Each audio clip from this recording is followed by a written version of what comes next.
በማን ውስጥ ነው ያለ ቢባል በክርስቶስነቱ ውስጥ ነው። እኛ ደግሞ ያመንነው ማንን ነው ቢባል ክርስቶስነቱ ነው።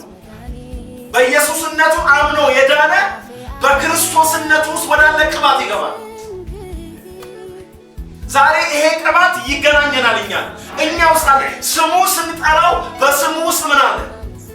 ከሚገርማችሁ መኃልየ 1:3 ላይ እንደዚህ ይላል። መኃልየ 1:3 ላይ ዘይትህ መልካም መዓዛ አለው፣ ስምህ እንደሚፈስ ዘይት ነው።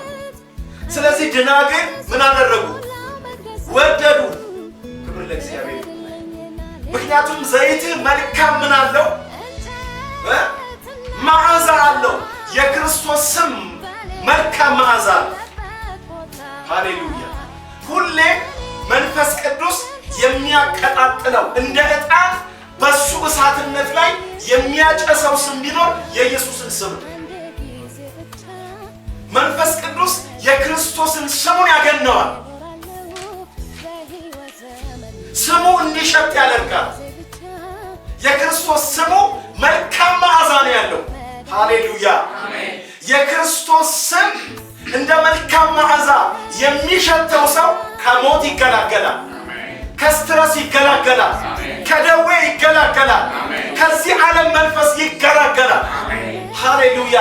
ክርስቶስ ሲሸተን ተስፋ ውስጥ እንገባለን፣ ቅድስና ውስጥ እንገባለን፣ ኃይል ውስጥ እንገባለን፣ ብርታት ውስጥ እንገባለን፣ አቅም ውስጥ እንገባለን። ሃሌሉያ። መንፈስ ቅዱስ ሁሌም የሚያጨሰው ስም ኢየሱስን ነው። እንድናሸተው የሚፈልገው ስም የኢየሱስ ክርስቶስን ስም ነው። ይሄ ስም ደግሞ ተራ ስም አይደለም። እንደሚፈስ ምንድን ነው የሚለው? ዘይት ነው። ሃሌሉያ። እንደሚፈስ ዘይት ቅልጥም ውስጥ የሚገባ ጅማት ውስጥ የሚገባ የሚያረሰርስ። ሃሌሉያ። በዚህ ስም ውስጥ እንደዚህ አይነት ምን አለ? ዘይት አለ የሚያረሰርስ። መጽሐፉ ሲያወራ ደናግል አይተው ምን አደረጉ? ሃሌሉያ። የተወደደ ስም፣ ቅዱሳን የሚወዱት፣ የዳኑበት የሚወዱት፣ የተቀደሱ የጸደቁበት የሚወዱት ስም የኢየሱስ ክርስቶስን ስሙን በጓዳ ቢሆን በአደባባይ ቢሆን በስፍራ ሁሉ የምንጠራው ስለምንወደው ነው። ክርስቶስን የቀመሰ ይወደዋል። እነዚህ ደናግል የወደዱት ያለ ምክንያት አይደለም። የተቀቡበት ያመለጡበት ስም ስለሆነ ማለት ነው። ስለዚህ ደናግሎችም አይተው ምን አደረጉ ይላል? ወደዱት ይላል። ዛሬ በእኛ አንደበት ኢየሱስ የተወደደ ነው። ክርስቶስ የተወደደ ነው። ለምን? እሱ የሚፈስ ምን ስለሆነ። እስቲ አሜን በሉ። ክብር ለኢየሱስ ይሁን። እንደገና በመቀጠል አንድ ነገር እንድናይ የምፈልገው ሐሳብ ምንድነው?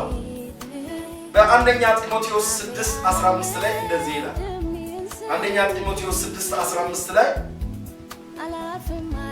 ያንም መገለጡን በራሱ ጊዜ ብጽዕና ብቻውን የሆነ ገዢ፣ የነገስታት ንጉሥ፣ የጌቶች ጌታ ምን ያደርጋል? ያሳያል። በጣም እኔ የምወደው ቃል ነው ይሄ ቃል። እዚህ ላይ በጣም የምፈልገው ሐሳብ ምንድነው? ብቻውን ምን የሆነ እስቲ ገዢ በሉ። ብቻውን ምንድነው ይላል? ገዢ ነው። ይቀጥልና ደግሞ የነገስታት ምንድነው ይላል? ንጉሥ ነው ይላል። እንደገና ደግሞ የጌቶች ምንድነው ይላል? ጌታ ነው ይላል። ሶስት ነገር ነው ያው ብፁዕ ነው ይልና ከዛ እሱ ምንድነው ይላል? ገዢ ነው ይላል።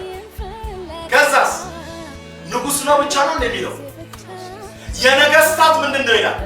ንጉሥ ነው ይላል። እንደገናስ የጌቶች ጌታ ነው ይላል። ታዲያ ከዚህ ስም ጋር እንዴት ነው ህብረት የምናደርገው?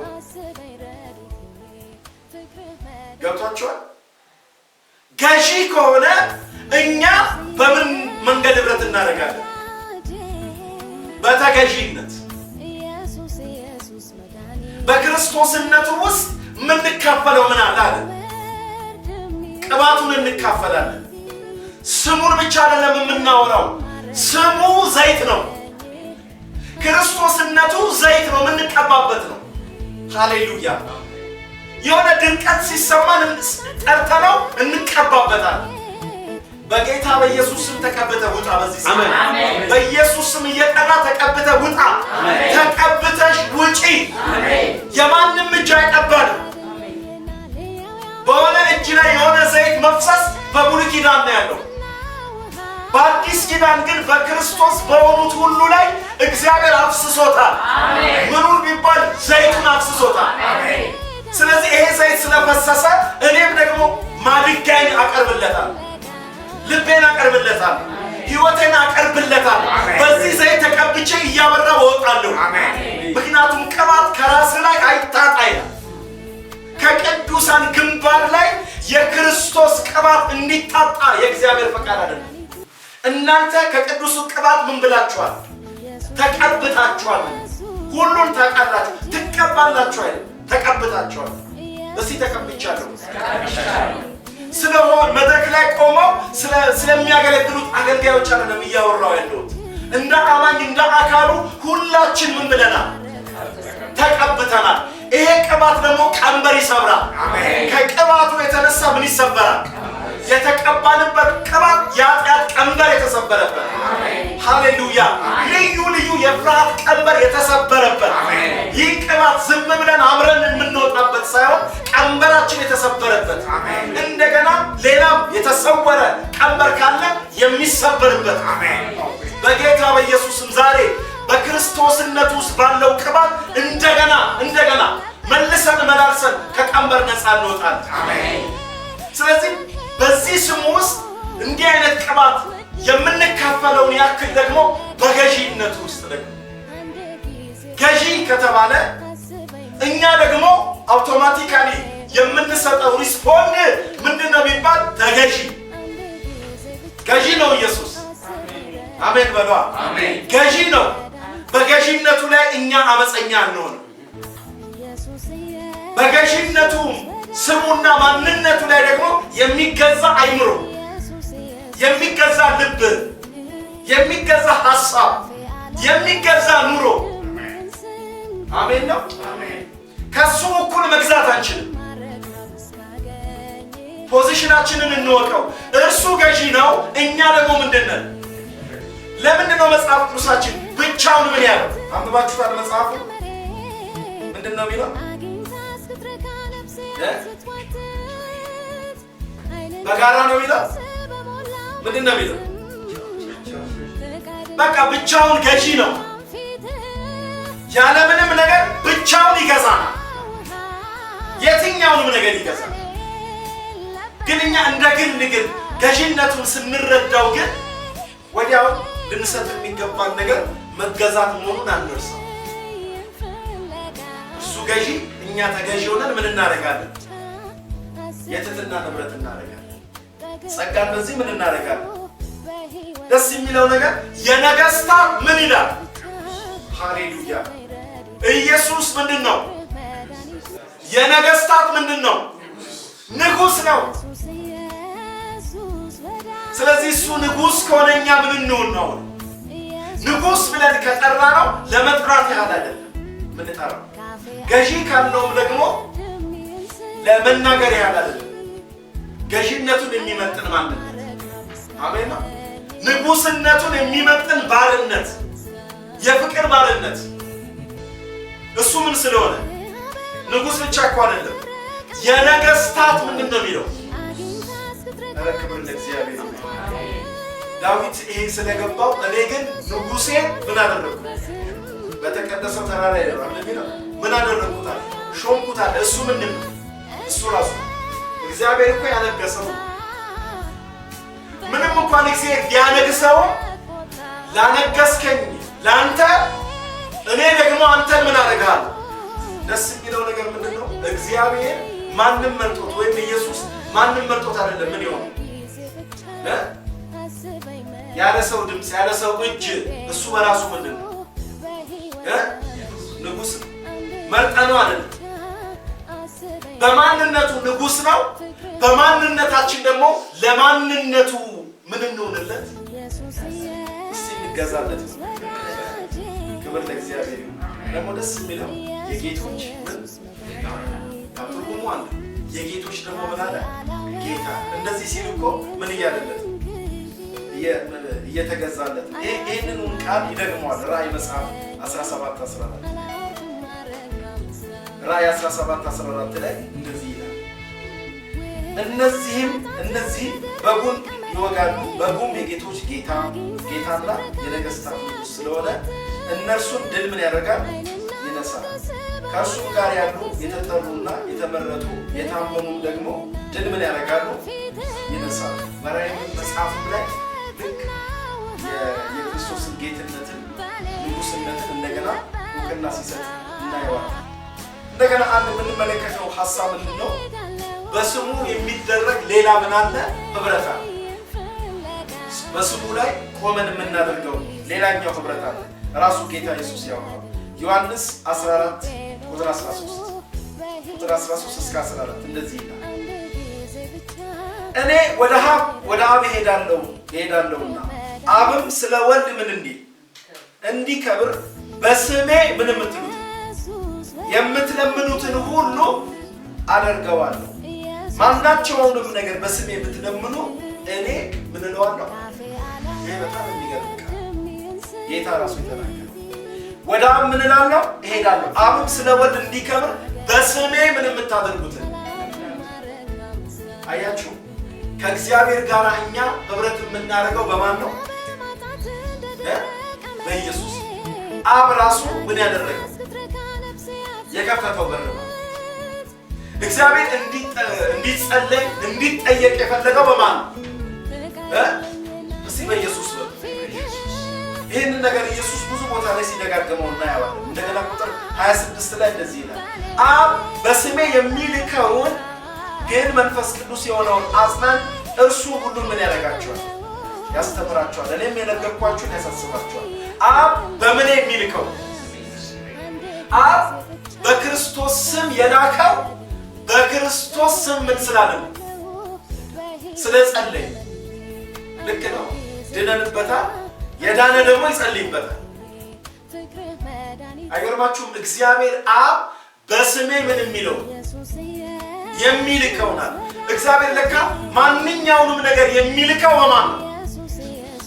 እስቲ በኢየሱስ ነው። በሌላ አነጋገር በእግዚአብሔር ፊት እውቅና ያለው ጸሎት በማን የሚጸለይ? በእግዚአብሔር ፊት ያለ ኢየሱስ አይቀረብም፣ ያለ ኢየሱስም አይጸለይም። ሰማይ እውቅና የሰጠው ስም ቢኖር ኢየሱስ ክርስቶስን ብቻ ነው። እግዚአብሔርም ጆሮ ተከፍቶ የሚሰማው ጸሎት በኢየሱስ ክርስቶስ ስም የሆነው በክርስቶስ ስም ሲጀመር እኛ በደሙ ነው የቀረበው አይደለ? እንደገና ደግሞ ስሙን ስንጠራ ለእግዚአብሔር ትርጉም አለው። ያለ ኢየሱስ ስም እግዚአብሔር ለየትኛውም አይነት ጸሎት ምን አልሰጠም? እውቅና አልሰጠም። እንደገና ጸሎታችን ይታለስ። አሜን ነው። ኧረ እባክህ እግዚአብሔር ሆይ ኧረ ተው ከሚል ጸሎት እንውጣ። አንድ ጊዜ አንዱ አሉ የሆነ ቦታ ላይ ጸሎት አልሰማ ሲለው አንዱ ግራ ገባውና ኧረ እባክዎትን እግዚአብሔር ሆይ እባክዎትን ዛሬ እንኳን ጸሎት ይስሙልኝ።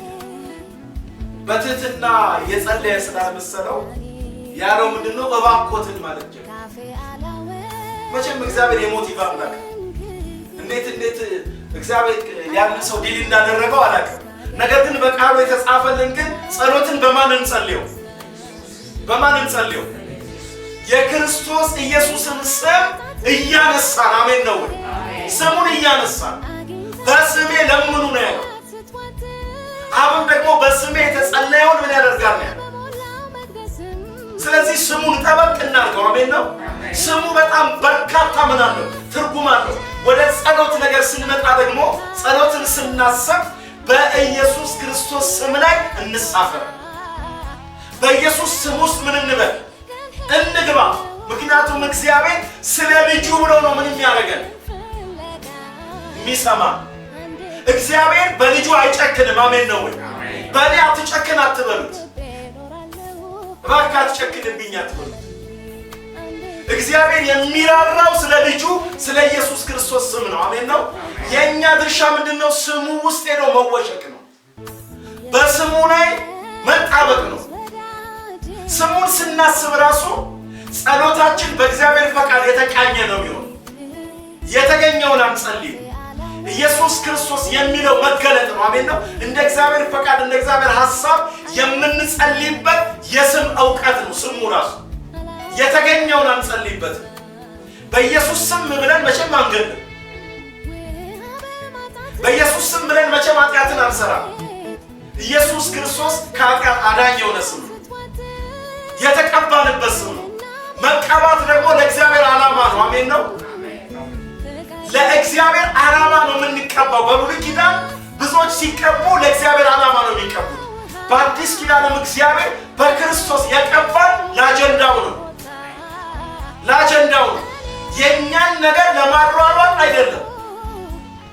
እግዚአብሔር የቀባን ለጠበበ ዓላማው ለሚፈልገው ነገር በክርስቶስ ቀብቶናል። የፈለግነውን ለማሰብ፣ የፈለግነውን ለመኖር፣ የፈለግነውን ለመርገጥ፣ የፈለግነውን ለመናገር፣ የፈለግነውን አይነት የህይወት መለቀቅ ውስጥ እንድንገባ አይደለም።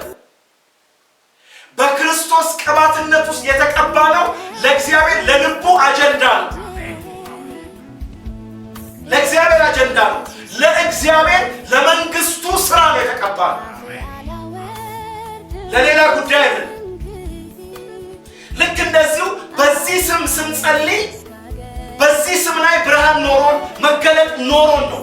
ምክንያቱም ኢየሱስ ክርስቶስ የሚለው ማንነት ሙሉ ለሙሉ የእግዚአብሔርን ፈቃድ የፈጸመ ማንነት ነው። ለእግዚአብሔር የኖረ ማንነት ነው። ለእግዚአብሔር መስዋዕት የሆነ ማንነት ነው።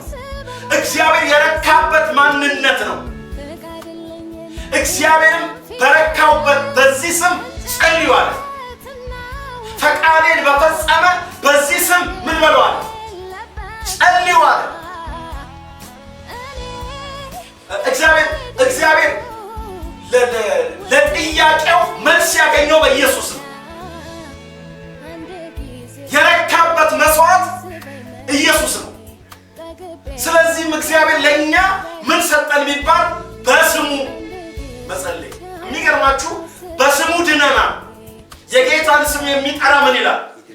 ይድናል ተብሏል። ስለዚህ በዳንበት ስም at the same time እንጸልያለን። እስቲ አሜን በሉ። የሚገርም ነገር እኮ ነው። ስም ጠርቶ መዳን ሞኝነት ይመስላል። ስሙን ጠርተን ነው ከዘላለም ጨለማ የዳን ነው። ኧረ ምን አይነት ስም ነው! የሚያድን ስም። ሌላ ነገር እኮ የሚያድነው ፊዚካል ነው። ፊዚካል የሆነ የሚዋጥ መድኃኒት ያድናል። ዶክተሩን ካላገኘን እኮ አንድንም። እኛ በዶክተር ስም መዳን የሚባል የለም። ዶክተሩ ጋር ካልቀረብን፣ ሐኪሙ ጋር ካልቀረብን መዳን የሚባል የለም። ኢየሱስ ጋር ስንመጣ ግን ስሙን ስንጠራ ብቻ መዳን አለ። በስሙ ብቻ ነፃ መውጣት አለ። እግዚአብሔር ያደረገው ነገር ምንድነው ብለን ብንል ያደረገው በዚህ ስም ምን ብሎ ጸልዩአል። ስለዚህ ከጸሎት ህይወቶቻችን ጋር ግንኙነት አለው። ምኑ ቢባል ስሙ። ሃሌሉያ። ልክ ስንመለከክና ከእግዚአብሔር ጋር ህብረት ስናደርግ ከእግዚአብሔር ጋር ህብረት ማድረጌ ኢየሱስ ክርስቶስ የሚለው ስም ነው። አሜን። እስቲ ይህንን ስም ካፌ አላወርድም በሉ። አላወርድም በሉ። ምክንያቱም የአንደበታችን ጌታ የአንደበታችን አለቃ የምንጠራው ስም ሃሌሉያ፣ የምንጠራው ስም ይሄንን ስም እየጠራን ባለቤቱ ያለበት ዓለም ላይ እንደርሳለን። አሜን። ክብር ለእግዚአብሔር ይሁን። መጽሐፍ ቅዱሳችን በዮሐንስ 16 ላይ ዮሐንስ 16 ቁጥር 23 ላይ እንደዚህ ይላል፣ በዚያ ቀንም ከኔ አንዳች አትለምኑ፣ እውነት እላችኋለሁ። ቁጥር 23 16 ዮሐንስ በዚያ ቀን ከኔ አንዳች አትለምኑ፣ እውነት እላችኋለሁ አብ በስሜ ምን የምትሉትን የምትለምኑትን ምን ያደርጋችኋል? ይሰጣችኋል። እስካሁን በስሜ ምንም አልለመናችሁ።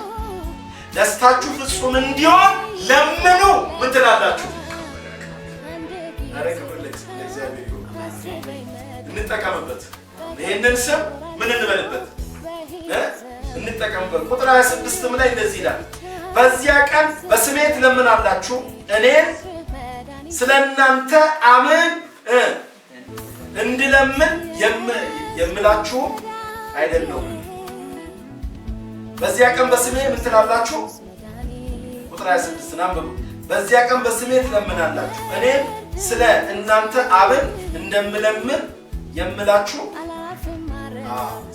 ስለዚህ አሁን በዚያ ቀን በስሜ ምን ታደርጋላችሁ? ግን የሚገርማችሁ ነገር ጌታ ኢየሱስ ክርስቶስ በስሜ እንድትለምኑ ፈልጋለሁ ያለው ምን እንደሆነ ታውቃላችሁ አይደል? መንፈስ ቅዱስ። ሐዋርያቶች በክርስቶስ ስም ምን ብለው ጸልየው ነው ማንን ያወረዱት? አያችሁ፣ በኢየሱስ ክርስቶስ ስም ስንጸልይ ታላቅ ነገር ነው። አሜን ነው። ምክንያቱም የአብ ምን ስለነበረ ተስፋ ስለነበረ። አንድ ሐሳብ ላንሳላችሁ፣ የመጨረሻ ሐሳብ ላንሳላችሁ። በፊልጵስዩስ መጽሐፍ ላይ የእግዚአብሔር ቃል እንደዚህ ይላል። ፊልጵስዩስ መጽሐፍ ምዕራፍ 2 ከ9 እስከ 11 ያለውን ላንብብላችሁ።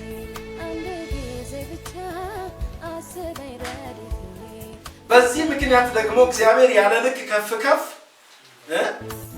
አደረገው ይልና ከስም ሁሉ በላይ ያለውን ስም ምን አደረገው? ሰጠው። ይህም በሰማይ በምድር ከምድር በታች ያሉ ሁሉ በኢየሱስ ስም ይመለከቱ ዘንድ ምላስ ሁሉ ለእግዚአብሔር አብ ክብር ኢየሱስ ክርስቶስ ጌታ እንደሆነ ምን ይል ዘንድ ይመሰክር ዘንድ። አሁን እዚህ ጋር ከስሞች ሁሉ በላይ ከሆነው ከዚህ ስም ጋር ነው ምን የምናደርገው? ህብረት የምናደርገው። ስሙ ምን ስለሆነ ከስሞች ሁሉ ምንድን ነው? በላይ። ስለዚህ ከስም ሁሉ በላይ ከሆነ ከዚህ ስም ጋር ምን ስናደርግ? ህብረት ስናደርግ የትኛው ስም ነው ጉልበትና አቅም ሊኖረው? የሚገርማችሁ በዚህ ምድር ላይ የትኛውም ነገር ምን አለ? ምን አለ? ስም አለው።